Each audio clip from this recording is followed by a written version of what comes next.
सारम समुद्धृत्य मनीषया।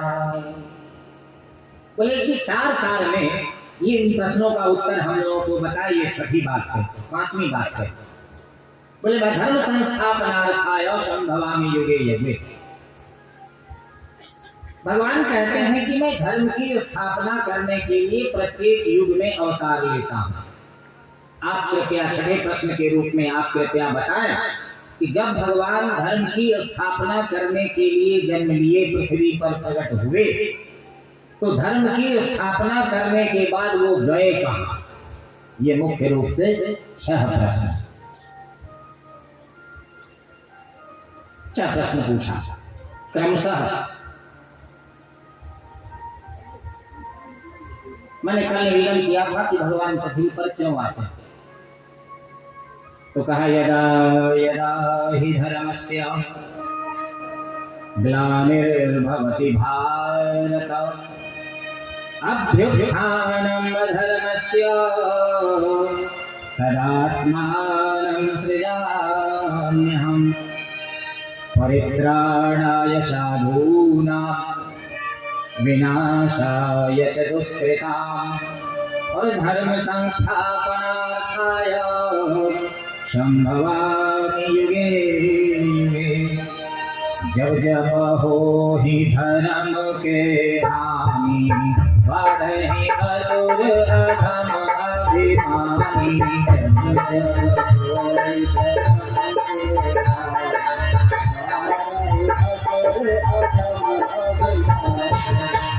जब हो ही धर्म के हानि बढ़े असुर अधम अभिमानी।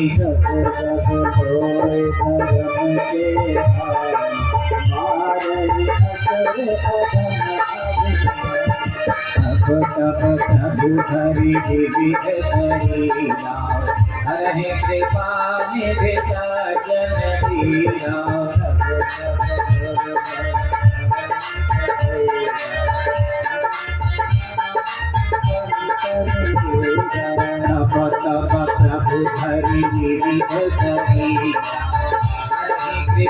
निधित जन धीरा। प्रभु धरि जीवित शरीरा हरे कृपा निधित जन धीरा।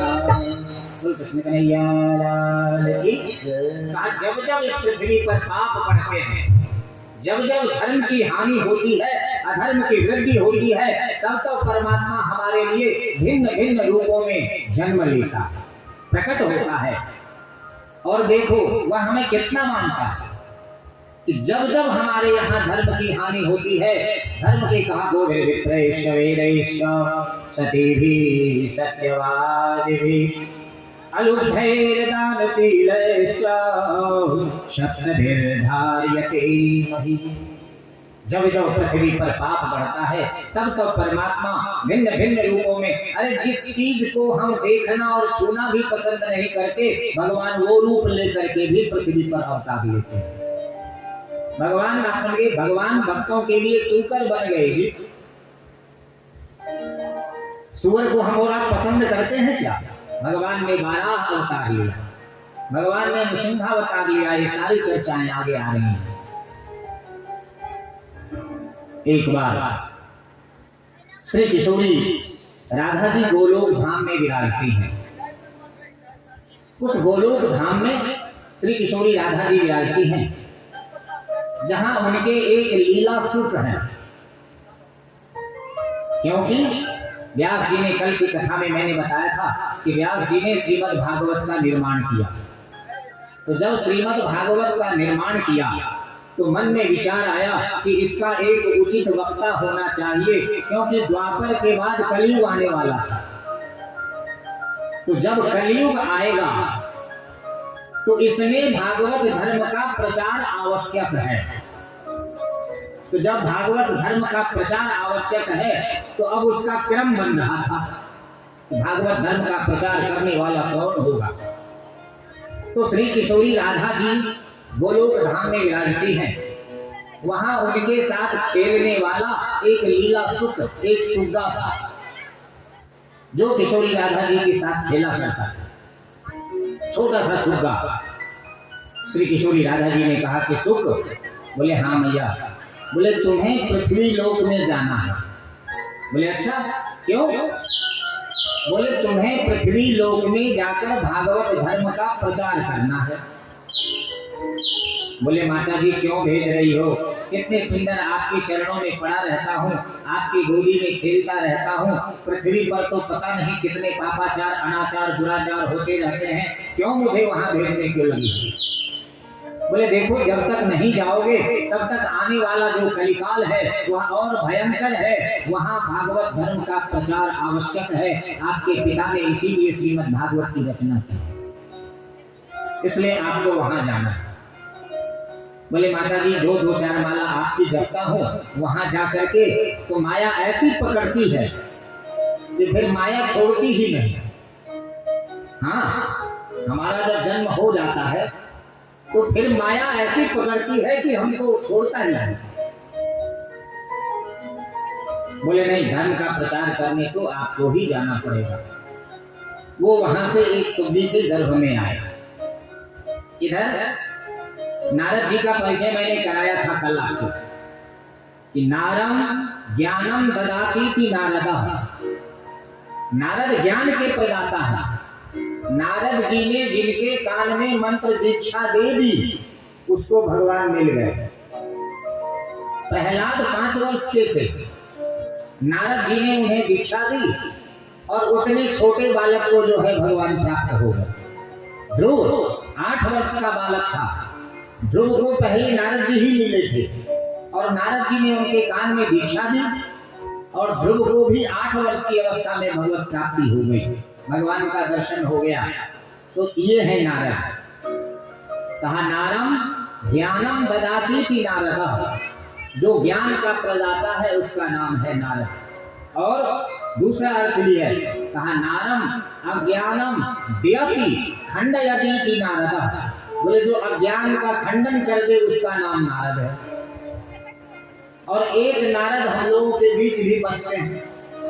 का ब्रह्मा का मैं पुत्र हूँ और नारद मेरा नाम, और इधर उधर की चुगली करना यही है मेरा काम। ये नारद हम लोगों के बीच रहते हैं। क्यों रहते हैं कि नहीं? ये नारद। वैसे नारद जी के विषय में एक और बड़ी बात है। बोले क्या?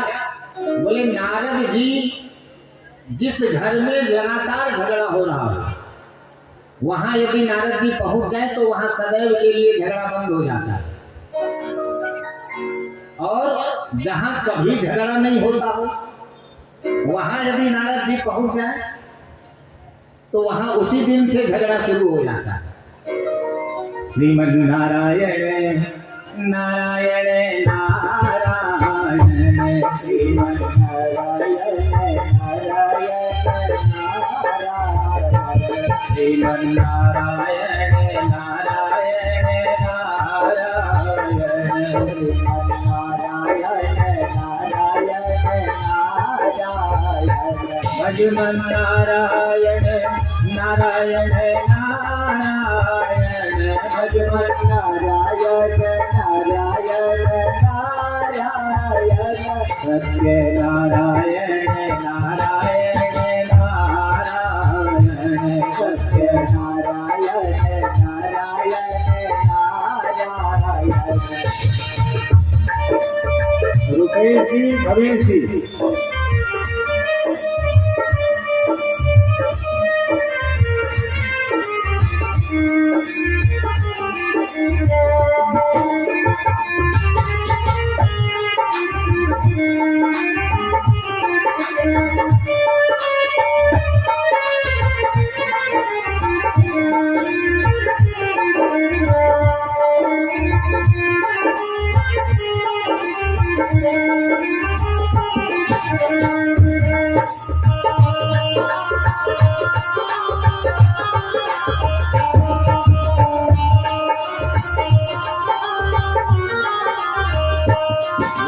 नारायण नारायण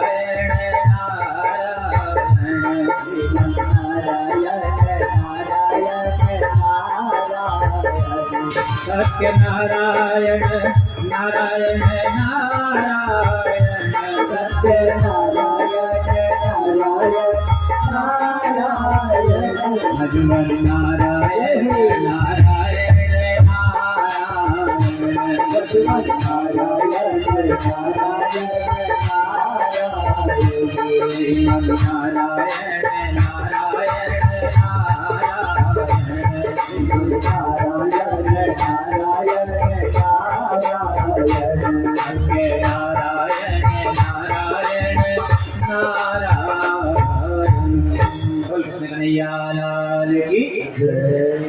एक बार नारद जी के मन में विचार आया कि लक्ष्मी और नारायण को तो एक बार झगड़ा करा चुका हूं, ब्रह्मा और सरस्वती जी का भी झगड़ा करा चुका हूं, भोलेनाथ और मैया पार्वती बची हुई हैं, अब इन्हीं का नंबर एक बार इनके अंदर भी झगड़ा करा के देख ही लेते हैं। नारद बाबा बिना लिए नारायण नारायण करते करते कैलाश पर्वत पर पहुंच गए। कैलाश पर्वत पर पहुंचते ही देखा तो बाबा भोलेनाथ अपने ध्यान में लगाकर बैठे हुए थे। नारद जी ने सोचा चलो माहौल बहुत बढ़िया है, बाबा के सामने लड़ाई कराते नहीं बनती। बोले बाबा भले ध्यान में लगे हैं, अब इधर माता जी से मिला मुलाकात हो जाए तो हमारा काम बन जाए। मैया पार्वती बैठी हुई थी। नारद बाबा गए, मैया अरे नारद आप ब्रह्मर्षि आप पधारे। बोले माता जी प्रणाम करता हूँ। बोले आ जाओ। बहुत दिनों के बाद नारद आए, कहाँ थे? बोले माता जी क्या कहूँ, आजकल हमने कहीं आना जाना छोड़ दिया। बोले क्यों? बोले कि लोग कपटी हो गए हैं, लोगों को आपस में मेल ही नहीं है। घर में यहां तक कि लोग अपने एक जगह घर में रख करके भी झगड़ा रोज करते हैं। कलह करने के कारण बन गए हैं लोग, इसलिए हमने तो माता जी कहीं आना जाना छोड़ दिया। बोले लोगों में प्रेम नाम की चीज नहीं रह गई है माता जी, इसलिए मैं तो कहीं जाता नहीं। नारद जी भूमिका बना रहे हैं। बोले मैंने इसलिए आना जाना छोड़ दिया है कि लोगों के मन में कपट प्रवेश कर गया। बोले नारद दूसरे की बात छोड़ो, हमारे पति पत्नी में तो बड़ा प्रेम है। हाँ जी, अच्छा आप लोग भोला बाबा का दर्शन करने गए हो ना, और सारे देव हैं, भोलेनाथ का नाम महादेव क्यों है पता है? आइए मैं थोड़ा सा विचार करके बताता हूं। आपने भोले बाबा का दर्शन किया, बैद्यनाथ धाम आपसे बहुत नजदीक है, हम लोगों से तो बहुत दूर है, लेकिन आपसे नजदीक है। आप लोग जरूर गए होंगे या जाते होंगे, या आपके गांव में भी शिव मंदिर होगा, आप दर्शन करने जाते हो, जल चढ़ाते। बोले कुछ नहीं, हम लोग तो गए, 4 बिलपत्र है तो चढ़ाए, 1 लोटा हर हर महादेव करके जल डाले और वापस आ गए। बोले हो गई पूजा, संसार का सब चीज हमको मिल जाएगा। यही होता है ना? कभी आपने विचार किया क्या कि जिनकी पूजा हम करने जाते हैं उनका दर्शन आप करने जाते हो, लेकिन कभी उनका दर्शन ढंग से करते नहीं हैं हम? बोले कैसे? एक बार किसी ने मैया से पूछ लिया कि मैया एक बात बताओ। बोले क्या? बोले आपके परिवार की क्या स्थिति है? कहा हमको बाघ और बैल स्वामी को, हमको बाघ और बैल स्वामी को, और मूस मोर धुइलाला को। भगवान शिव की सवारी क्या है? बैल नंदी, और मैया की सवारी शेर, शेरा वाली माता है ना, तो मैया की सवारी शेर और बाबा की सवारी बैल। दोनों में पटरी खाती है क्या कभी? शेर और बैल एक आपस में एक दूसरे को देखना चाहेंगे क्या? बोले नहीं चाहते। अब देखो उनके 2 पुत्र हैं, एक है गणेश जी और एक है कार्तिकेय। तो गणेश जी की सवारी मूसक, गणेश जी की सवारी मूसक चूहा, और कार्तिकेय की सवारी मोर। तो मोर चूहे को देखना नहीं चाहता, कितना विरोधाभास है। शेर बैल को देखना नहीं चाहता, मोर चूहे को देखना नहीं चाहता। भगवान शिव के गले में सर्प है, मोर सर्प को भी देखना नहीं चाहता, सर्प चूहे को देखना नहीं चाहता। इतनी विषम परिस्थिति है, लेकिन इतनी विषम परिस्थिति में भी जिसका परिवार बिल्कुल प्रेम से रहता हो, ऐसे बाबा भोले का परिवार। इसलिए सभी देव और भोलेनाथ महादेव हैं। इसलिए आप जो दर्शन करने जाते हो, खाली जल चढ़ा के बताओ। आपके परिवार में भी यदि विभिन्न विभिन्न परिस्थितियां हैं, कितनी भी विषम से विषम परिस्थिति हो, लेकिन परिवार आपका एक बना रहे, तभी आपका दर्शन करना सफल है। अन्यथा आपके पूजा करने का कोई फल आपको मिलेगा नहीं। ये शास्त्र का है। खाली बाबा को जल डाल देने से नहीं होता है, उनके परिवार का दर्शन करो और वैसी छवि अपने परिवार में हम लाने का प्रयास करें। स्वं चरित्रं शिक्षेरं पृथिव्या सर्वमानवा। श्री कृष्ण गोविंद हरे मुरारे, हे नाथ नारायण वासुदेवा। श्री कृष्ण गोविंद हरे मुरारे, हे नाथ नारायण वासुदेवा। श्री कृष्ण गोविंद हरे मुरारे, हे नाथ नारायण वासुदेवा।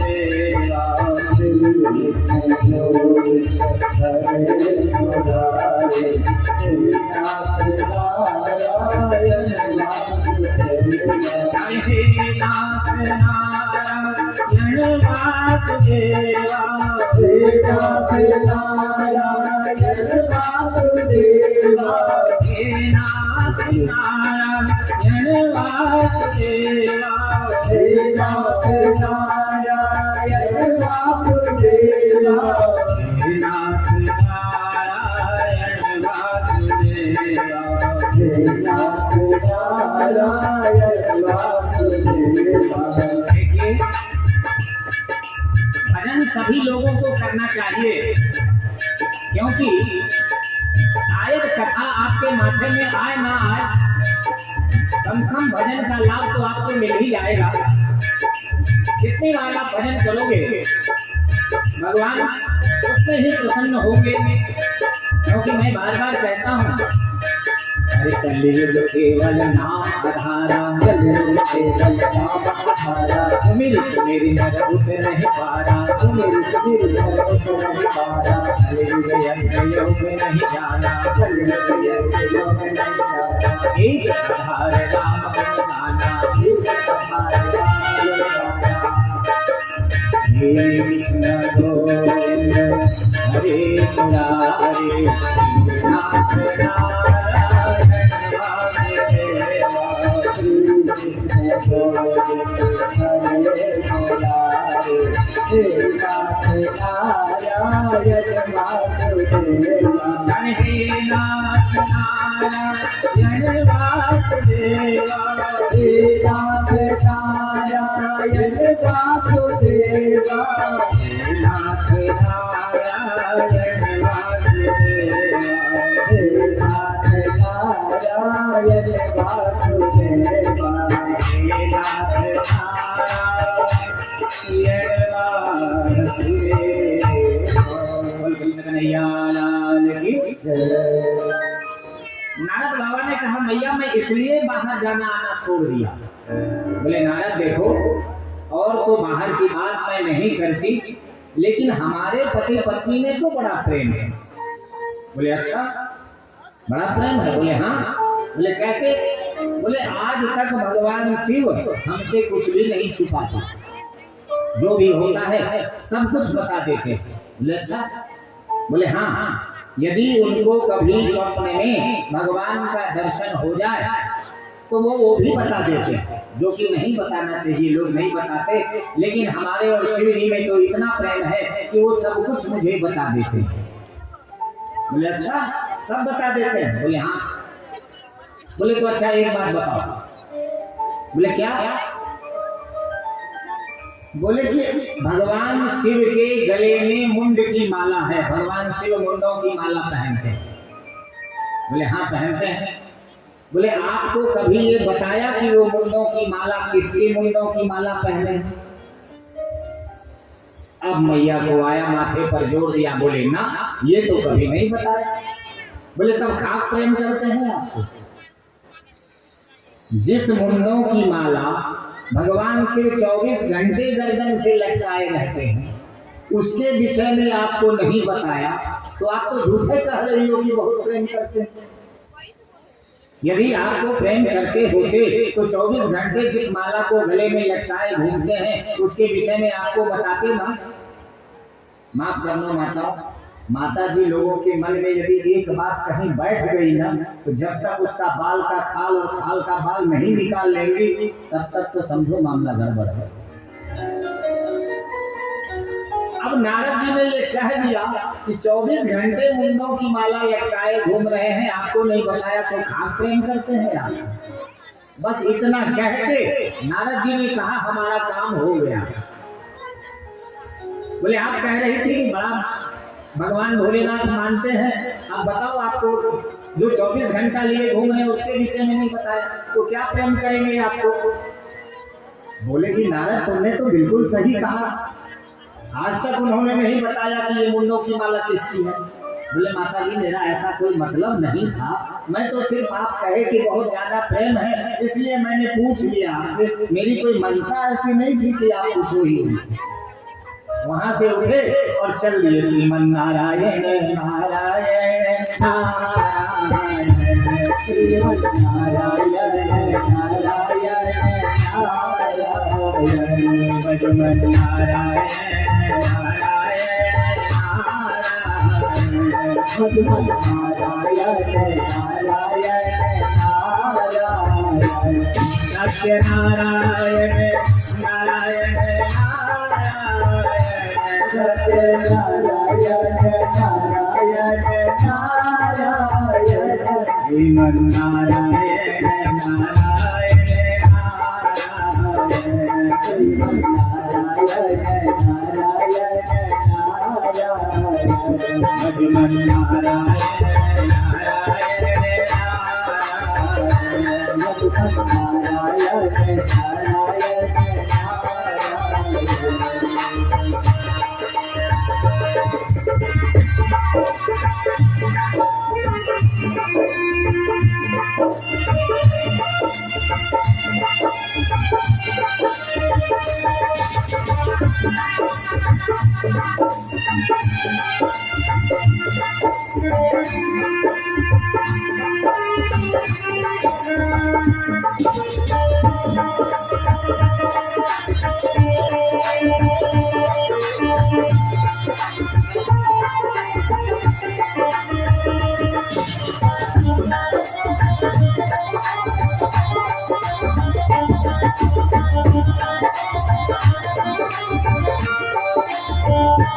श्रीमन नारायण नारायण नारायण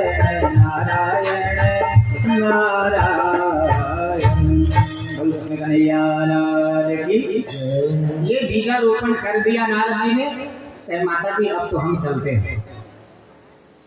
अब माता जी का मुंह फूल के कुप्पा। बोले बताओ तो 24 घंटे जिस माला को गले में मुंडों की माला लटकाए फिरते हैं, आज तक कभी नहीं बताया।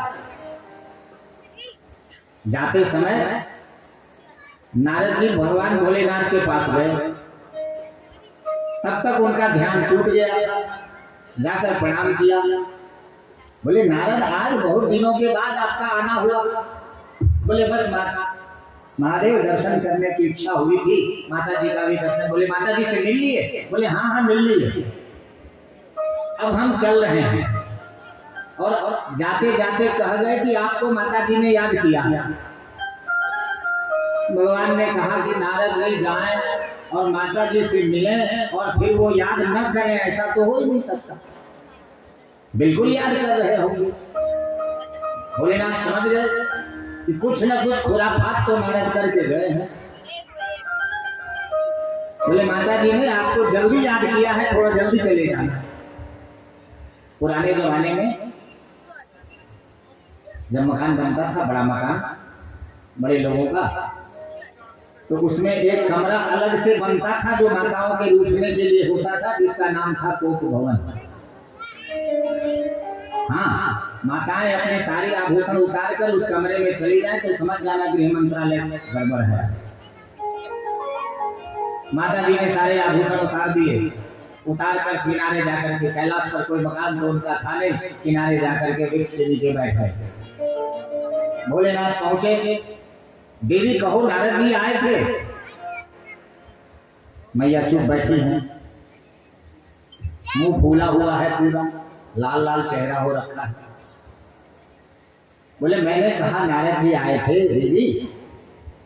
बोले हाँ आए थे। बोले कुछ कह के गए हैं क्या, मुंह का लाल पड़ा हुआ है?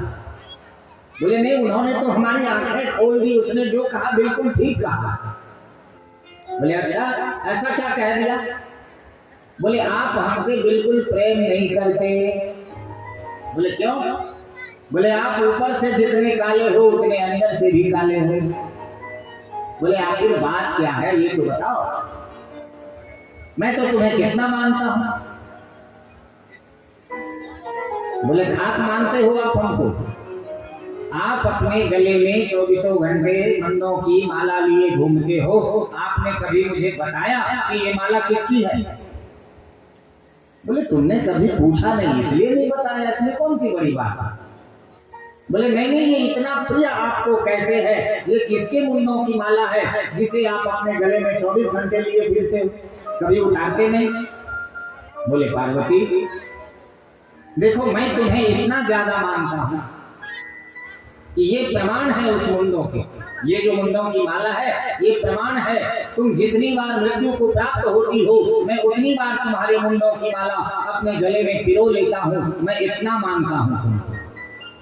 ओम नमः शिवाय, ओम नमः शिवाय, हर हर भोले नमः शिवाय, नमः शिवाय, ओम नमः शिवाय, हर हर भोले नमः शिवाय, ओम नमः शिवाय, ओम नमः शिवाय, हर हर भोले नमः शिवाय, नमः शिवाय, ओम नमः शिवाय, हर हर भोले नमः शिवाय, ओम नमः शिवाय, ओम नमः शिवाय, हर हर भोले नमः शिवाय, नमः शिवाय, ओम नमः शिवाय, हर हर भोले नमः शिवाय। गंगाधरा शिव गंगाधरा, हर हर भोले नमः शिवाय, गंगाधरा शिव गंगाधरा, हर हर भोले नमः शिवाय, गंगाधरा शिव गंगाधरा, हर हर भोले नमः शिवाय, गंगाधरा शिव गंगाधरा, हर हर भोले नमः शिवाय, ओम नमः शिवाय, ओम नमः शिवाय, हर हर भोले नमः शिवाय, नमः शिवाय,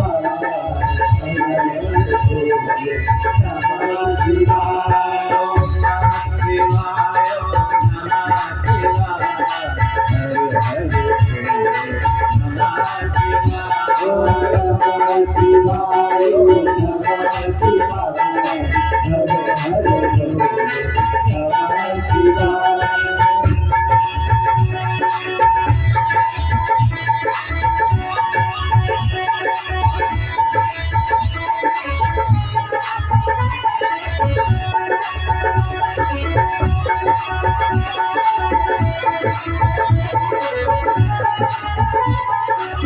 शिवाय।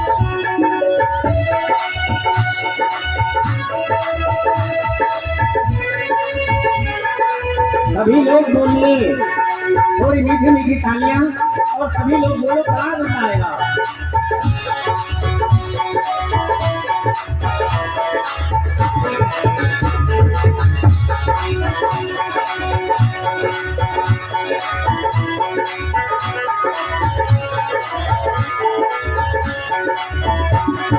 जटा धरा फिर जटा धरा, हर हर भोले नमः शिवाय। जटा धरा फिर जटा धरा, हर हर भोले नमः शिवाय। जटा धरा फिर जटा धरा, हर हर भोले नमः शिवाय।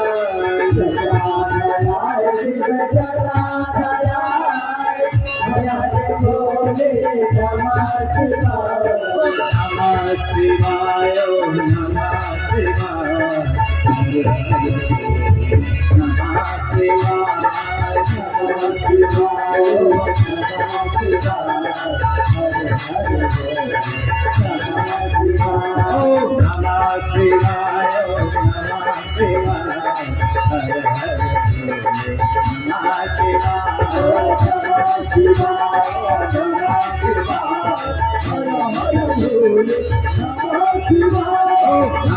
शिवाय, नमः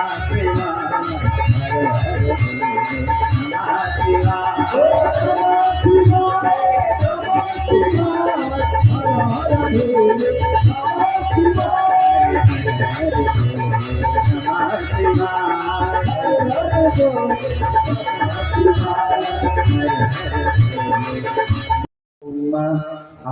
चित्तं प्रज्वाल्य ओम ज्वालामालिन्ये नमः, रत्नेश्वर्ये नमः, सर्वोपचारार्थे गृहाक्षतपुष्पाणि समर्पयामि। जले ज्वालास्ते ज्वाला ज्वाला पर्वतमस्तके त्रैलोक्यव्यापिनी ज्वाला ज्वाला देवी नमोऽस्तुते। हरिः ओम आराध्यपार्थिवं रजः पितुर्प्रायधामधिः दिवः सदा विशिर्हदेवितिष्ठसात्वे भगवते तमः। हरति पावन पुराण की धर्म भक्ति हरति पावन पुराण की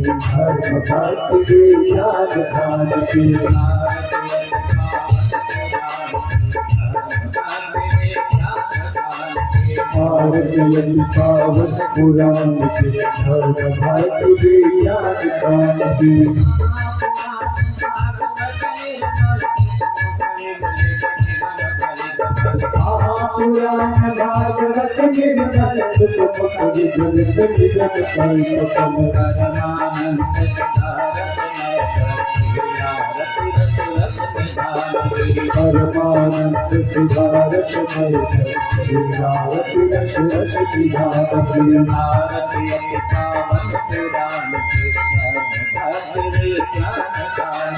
भारतीय पावन पुराण के धर्म भारती राजधान की। पुराण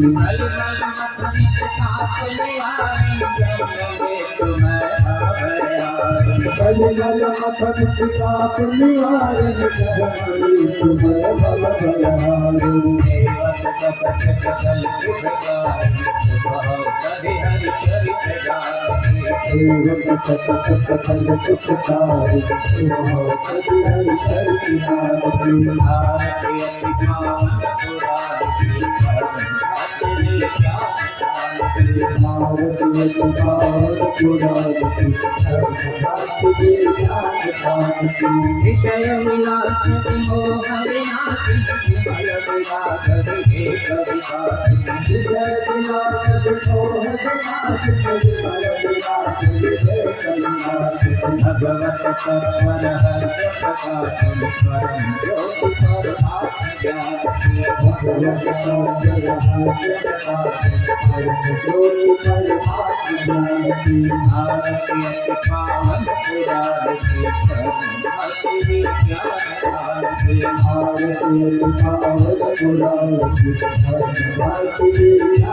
पावन पुराण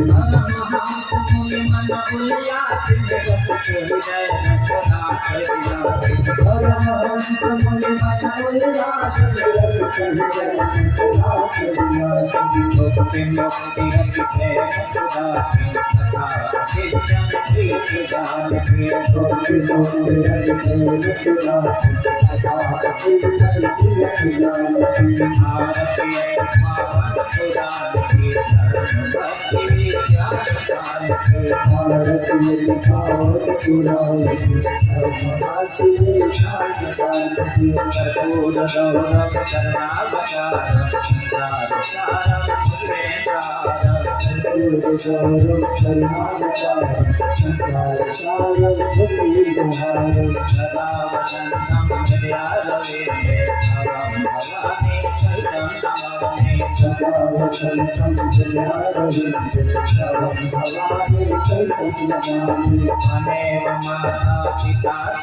श्री गुरु चरण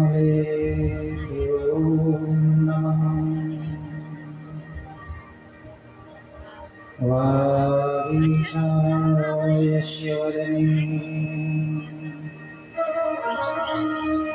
लक्ष्मीर्यस्य च वक्षसि यस्यास्ति हृदये संवित् तं ऋषीमहं भजे।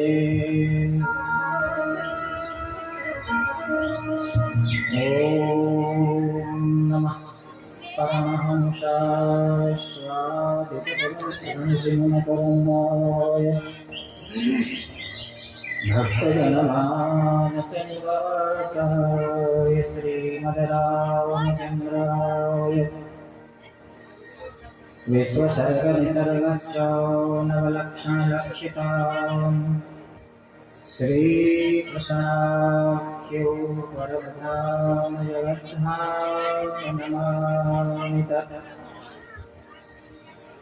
तत्रैव गङ्गा यमुना जवेनी गोदावरी सिन्धुसरस्वती च शर्वाणि तीर्थानि वसन्ति तत्र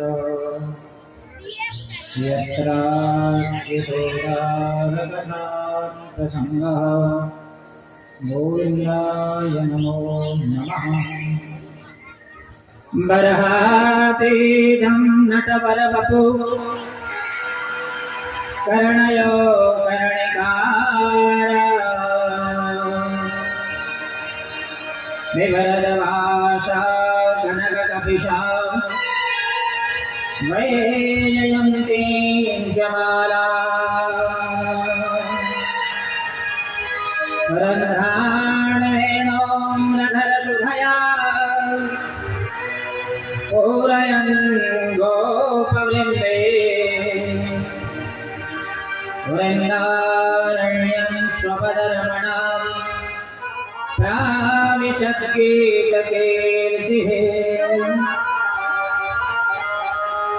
अपने अपने घर के सब काहू को पीर तुम्हें पीर सब घरन की धन्य धन्य रघुवीर तुलसियावर रामचंद्र की धर्म की जय हो अधर्म का नाश हो प्राणियों में सद्भावना हो विश्व का कल्याण हो गौ माता की रक्षा हो सनातन धर्म की जय हो श्रीमद् भागवत सप्ताह ज्ञान यज्ञ की जय हो अपने अपने गुरुदेव भगवान की जय हो बाबा वैद्यनाथ की जय हो बलवीर बजरंग बली की जय हो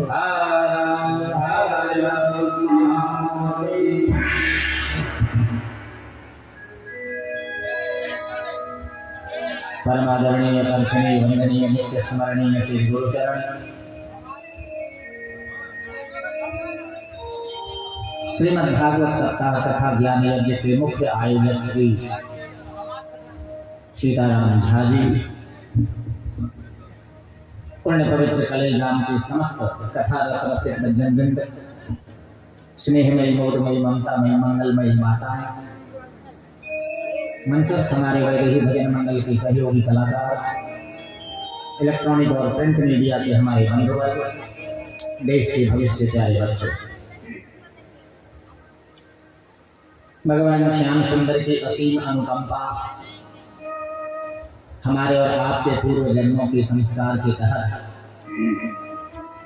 यहाँ आयोजित श्रीमद् भागवत सप्ताह कथा ज्ञान यज्ञ के द्वितीय दिवस पर हम सभी भगवत चर्चा कहने और सुनने के लिए समवेत रूप से उपस्थित हैं। मेरी आवाज जहाँ तक जा रही हो आप तमाम ग्रामीण बंधुओं से भक्तजनों से मेरा निवेदन है कथा प्रारंभ होने जा रही है आप सभी लोग कथा पांडाल में पधारें और भगवान के दिव्य चिन्मयी कथा को सुनकर अपने मानव जीवन को सफल बनाएं। पीछे जो लोग बैठे हुए हैं पुरुष वर्ग देखो आज तो सरकार ने भी 50-50 आधा आधा का प्रयोग दे दिया तो पीछे इधर जो लोग बैठे हुए हैं जो नीचे बैठ सकते हैं वो कृपया इस भाग में आगे आकर के बैठे थोड़ा आमने सामने कुछ श्रोता होते हैं तो अच्छा भी लगता है जो पीछे बैठे हैं आपसे निवेदन है आप लोग आगे आ जाएं और कुर्सी पर जो असमर्थ व्यक्ति हो जो नीचे नहीं बैठ सकते हो कृपया मेरा निवेदन है वो ही कुर्सी पर बैठें शेष तो भगवान के दिव्य दिए हुए इस पृथ्वी पर आकर आप पधारें आगे होकर के बैठ जाइए जो लोग पीछे बैठे हैं उनसे निवेदन है आप कृपया आगे आ जाए अच्छा लगेगा हमें भी और आपको भी आनंद आएगा। बोल कृष्ण कन्हैया लाल की। और यज्ञ समिति से मेरा निवेदन है कि कृपया पांडाल में से कुर्सी को समेटकर बाहर लगवा दें जो कुर्सी पर बैठ नहीं पाते हो जमीन पर उनके लिए जो अशक्त हैं उनके लिए कुर्सी की व्यवस्था करनी चाहिए शेष लोगों को धरातल पर बैठकर देखो आप सभी यहाँ जमींदार हो सच्ची बात बताएं जमीन पर बैठने वाला जमींदार और चौकी पर बैठने वाला चौकीदार तो हमको तो आप आगे चौकीदार बनाकर बुलाया है मैं यही कहने आया हूँ कि जागते रहो। बोल कृष्ण कन्हैया लाल की जय। अस्तु आइए हम प्रतिदिन की कथा एक वंदना से शुभारंभ करते हैं संगीत में मंच के नियमावली के अनुसार तो हम एक वंदना करते हैं फिर यथासाध्य आगे की हरी चर्चा। ईश्वर की देवी माँ वाणी में मधुरता हो ईश्वर की देवी माँ वाणी में मधुरता हो मैं गीत सुनाता हूँ संगीत किसे चाहो मैं गीत सुनाता हूँ, संगीत किसे चाहो। मैं गीत सुनाता हूँ, संगीत किसे चाहो।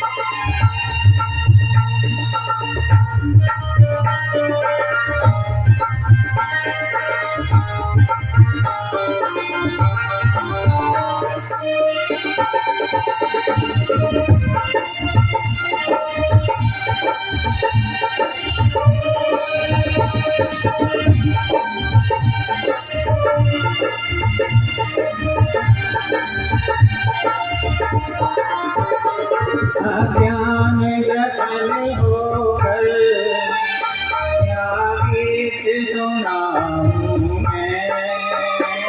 अज्ञान ग्रसन होकर क्या गीत सुनाऊं मैं। टूटे हुए शब्दों से क्या कर को सजाऊं मैं। टूटे हुए शब्दों से क्या कर को सजाऊं मैं। बेजान किसी शामा, बेजान किसी शामा, मुझ पे तो मेहर कर दो। बेजान किसी शामा, मुझ पे तो मेहर कर दो। करती तेरी माँ, रानी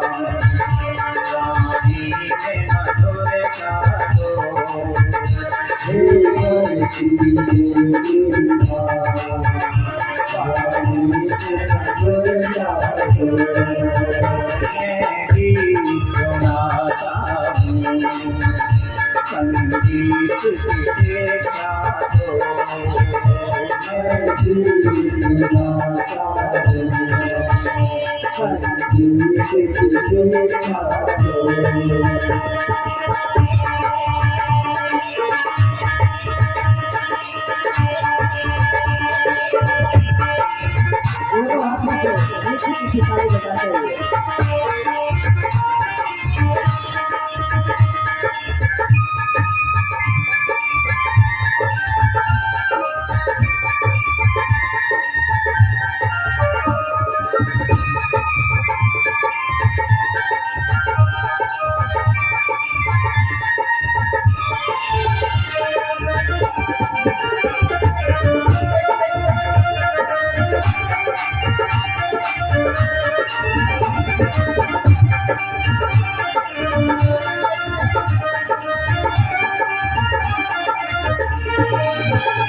सरगम का ज्ञान नहीं, नाले का ठिकाना है। सरगम का ज्ञान नहीं, नाले का ठिकाना है। मुझे आज सभा में एक भजन सुनाना है। मुझे आज सभा में एक भजन सुनाना है। संगीत समुंदर से, संगीत समुंदर से करताल मुझे हो। संगीत समुंदर से करताल मुझे हो। करती देवी माँ, वाणी में मधुरता दो। करती देवी माँ, वाणी में मधुरता दो। मैं गीत सुनाता संगीत किसे क्या दो, संगीत किसे क्या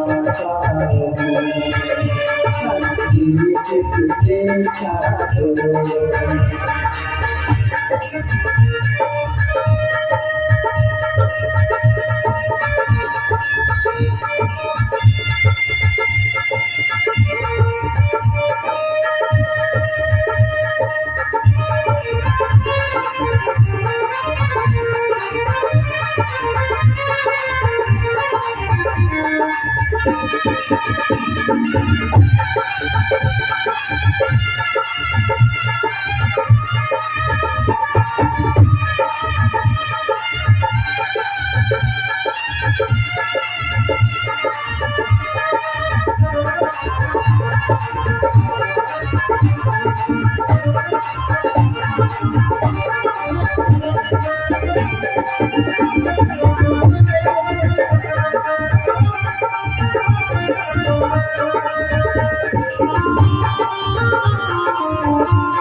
भक्ति ना शक्ति है, सेवा का ज्ञान नहीं।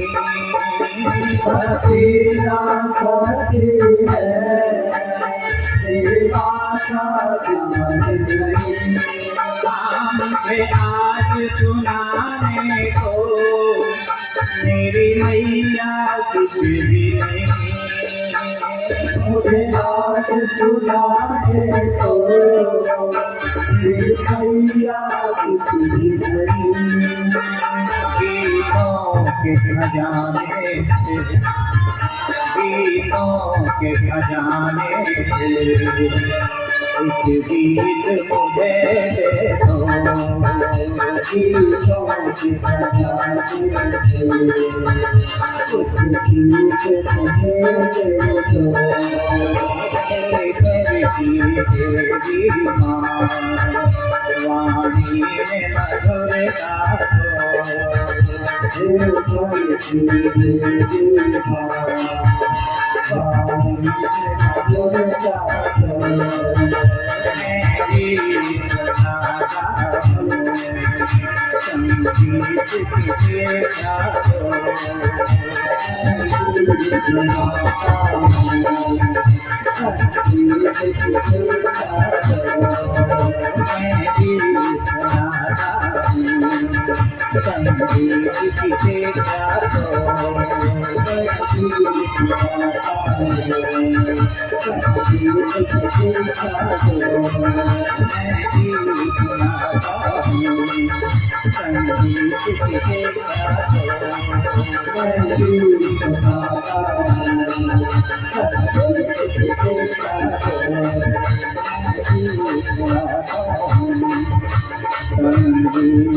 आइए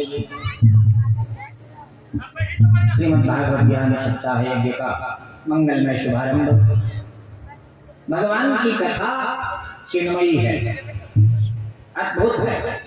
मैंने कल निवेदन किया था कि श्रीमद् भागवत साक्षात भगवान श्री कृष्ण की वाङ्मयी मूर्ति है। देश थोड़ा कम करो। जितने भी शास्त्र हैं संसार में, उन सभी शास्त्रों में अलग अलग उन देवताओं की स्तुति की गई है, उससे प्रारंभ किया गया है। किसी में राम की स्तुति है, किसी में कृष्ण की स्तुति है, किसी में दुर्गा की स्तुति है, किसी में हनुमान जी की स्तुति है। दुनिया में केवल एक ही श्रीमद् भागवत ऐसा ग्रंथ है जिसका आरंभ किसी देवता से नहीं हुआ, उनकी स्तुति से नहीं हुआ। भागवत की स्तुति जो की गई है वह केवल सत्य की स्तुति की गई है। भागवत में वंदना है वो केवल सत्य की वंदना की गई है। और यदि भागवत के ग्रंथों को देखें तो सत्य से ही प्रारंभ होता है, मध्य में ही सत्य प्रथम सत्य परम सत्यम, वह सत्य मध्य में भी आता है और अंत में भी सत्य की ही वंदना की गई है। का जन्माद्यस्य यतोऽन्वयादिचरितः चार्थे सुभिज्ञस्वरा तेने ब्रह्महृदायादिकवये मुह्यन्ति यत्सूरयः तेजो वारिन्द्रां यथा विनिमयो यत्र त्रिसर्गो मृषा धाम्ना स्वेन सदा निरस्तकुहका सत्यं परं धीमहि। श्रीमद् भागवत सत्य से प्रारंभ होता है। बड़ा सुंदर वर्णन किया। बोले जिस परमात्मा की इच्छा शक्ति मात्र से यह संपूर्ण विश्व प्रपंच चलता है, पालित होता है और उसी में लय हो जाता है। कहा वहां सत्य की वंदना की गई। सिर्फ सत्य की ही वंदना से प्रारंभ, सत्य की वंदना से ही मध्य और सत्य की ही वंदना से अंत होता है। सत्य की बात क्यों कही? भागवत में मध्य अंत और प्रारंभ में सत्य प्रतिपादित होता है। भागवत का जब मध्य आता है उसमें भी आया है सत्य व्रतम सत्य परम सत्यम, ये मध्य में। और कृष्ण ये न भागवतम यथातु सत्यम, यही अंत है। तो यहीं से प्रारंभ होता है। कहा से धर्म सत्य ही मात्र धर्म है। धर्म क्रोधित कैतवोत्र परमो निर्मत्सराणां सताम् वेद्यं वास्तवमत्र वस्तु शिवनं तापत्रयोन्मूलनम्। श्रीमद्भागवते महामुनिकृते किंवा परैरीश्वरः शक्योरिद्यवरुध्यते तृतदेवी शुश्रूषुहि तत्क्षणात्। भागवत में परम धर्म का निरूपण किया गया। ये परम धर्म क्या है? आगे प्रश्न आएंगे। बोले मानव के लिए परम धर्म क्या है? बोले भागवत कैसा है? कहा शिवदम, कल्याणमय है। और बोले कहा तापत्रयोन्मूलनम। श्रीमद् भागवत की कथा से क्या होता है? बोले 3 प्रकार के जो ताप हैं, दैहिक दैविक भौतिक ताप,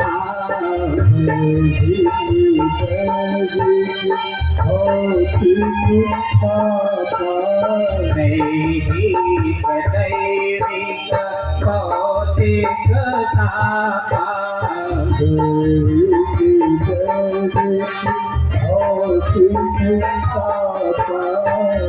ये 3 प्रकार के ताप हैं मुख्य रूप से। शारीरिक ताप, दैविक प्रकोप। आज जो गर्मी पड़ रही है यहाँ तो बहुत कम है। राजस्थान की तरफ जब हम बढ़ते हैं, उत्तर प्रदेश से और आगे बढ़ते हैं, उत्तर प्रदेश में भी अभी 50 से 60 डिग्री की। राजस्थान से अभी आज हमारी बात हो रही थी, वहां भी 60 से ऊपर की डिग्रियां। तो ये दैविक ताप हैं जो ऊपर से आते हैं। भौतिक ताप बोले हमारे आपके द्वारा जो आज का प्रदूषण है, उस प्रदूषण से ये ताप पैदा होता है। तो दैहिक ताप, दैविक ताप और भौतिक ताप ये त्रिताप हैं। बोले जब हम श्रीमद् भागवत की कथा सुनेंगे तो इन त्रितापों से निवारण होता है।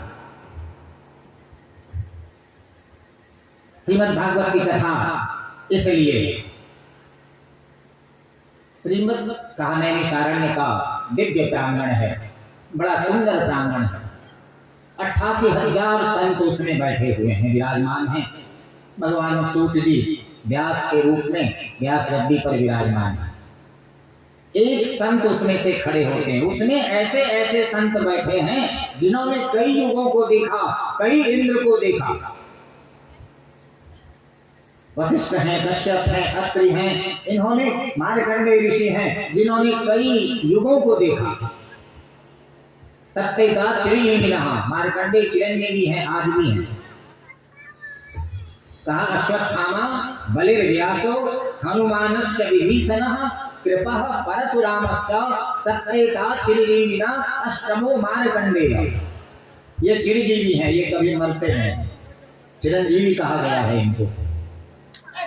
तो ऐसे ऐसे संत वहां विराजमान हैं।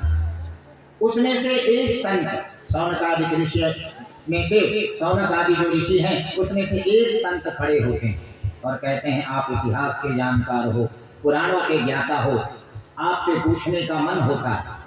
बोले प्रश्न करिए। बोले एक नहीं, हम क्रमशः 6 प्रश्न आपसे करेंगे।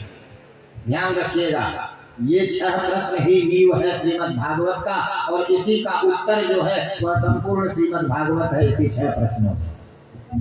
इसलिए श्रोतागणों ध्यान रखिएगा, यदि आप श्रोता हो तो। नहीं तो हमने कल प्रकार बताया था श्रोता का। पहला प्रश्न कि मानव के लिए परम धर्म क्या है, ये पहला प्रश्न पूछा उन्होंने कि मानव के लिए परम धर्म क्या है। कहा 4 बजे सुबह उठ करके स्नान कर लेना धर्म है, या अपनी करोड़ों की संपत्ति का दान कर देना धर्म है। आखिर धर्म किसका नाम है, धर्म की परिभाषा क्या है, मनुष्य के लिए जो सबसे बड़ा कर्तव्य रूपी धर्म है वो क्या है। हजारों संत बैठे हैं, उसमें से एक प्रश्न कर रहा है। दूसरा प्रश्न है, ध्यान रखना है, पहला प्रश्न मानव के लिए परम धर्म क्या है, यही नींव है, इसी पर आपकी संपूर्ण श्रीमद् भागवत है। दूसरा प्रश्न, बोले दूसरा प्रश्न ये है कि जब हम मंदिर में जाते हैं, पूजा करने जाते हैं, ये हम सबों के भी मन में बात आती है, और सच में यह प्रश्न तो उन्होंने हम लोगों के लिए ही किया था कि आगे आने वाले लोगों के मन में सिर्फ प्रश्न ही आना है, उत्तर तो मिलना ही नहीं है, इसलिए वो प्रश्न वहीं किया गया। दूसरा प्रश्न है, बोले मंदिर में जब हम जाते हैं पूजन करने के लिए, तो वहां बहुत सारे देवी देवता हैं, तो बोले इनमें सबसे बड़े देवता कौन है। ब्रह्मा जी बड़े हैं कि विष्णु भगवान बड़े हैं, राम जी बड़े हैं कि कृष्ण जी बड़े हैं, कि दुर्गा माई बड़ी है, कि जय महादेव बड़े हैं, कि ब्रह्म बाबा बड़े हैं। प्रश्न है कि दुनिया में सबसे बड़े देवता कौन है। कोई भैरव बाबा को मानता है, कोई हनुमान जी को मानता है, वैष्णव कहते हैं हम वैष्णव हैं, हमसे बड़ा कोई नहीं। शैव जो है वो कहता है हम शैव हैं, हमसे बड़ा कोई नहीं। शाक्त शक्ति पूजक जो है वो कहता है कि हम शाक्त हैं, हमसे बड़ा कोई नहीं है। कोई जय महादेव का झंडा लिए खड़ा है, कोई ब्रह्मा प्रजापति ब्रह्मा कुमारी का झंडा लिए खड़ा है। सब अलग अलग झंडे के तले हैं, लेकिन इनमें सबसे बड़े देवता कौन है, ये इनका दूसरा प्रश्न है। तीसरा प्रश्न उन्होंने किया, कहा कि वेद में परमात्मा का नाम अजन्मा है, वहां निराकार ब्रह्म को मानते हैं, तो भगवान को वेद में अजन्मा कहा गया, जो कभी जन्म नहीं लेता। तो जिसका नाम अजन्मा है वो दशरथ का बेटा राम बनकर कैसे आया, वसुदेव देवकी का बेटा कृष्ण बनकर के कैसे आया, आप ये बताओ। ये तीसरा प्रश्न। जब भगवान का नाम अजन्मा है तो उन्होंने जन्म कैसे लिया। चौथा प्रश्न, कहा भगवान के अवतार कितने हैं। कोई 10 अवतार कहता है, कोई 24 अवतार कहता है, कोई कहता है हरि अनंत, हरि कथा अनंता, कोई कहता है भगवान के 10 अवतार हैं, कोई कहता है भगवान के 24 अवतार हैं, कोई कहता है भगवान के अनंत अवतार हैं। इसलिए आप मुख्य रूप से बताएं कि भगवान के अवतार कितने हैं। ये चौथा प्रश्न है। पांचवा प्रश्न कहा कि वक्ता वो श्रेष्ठ नहीं होता जो छोटी सी बात को बहुत लंबा करके बतावे।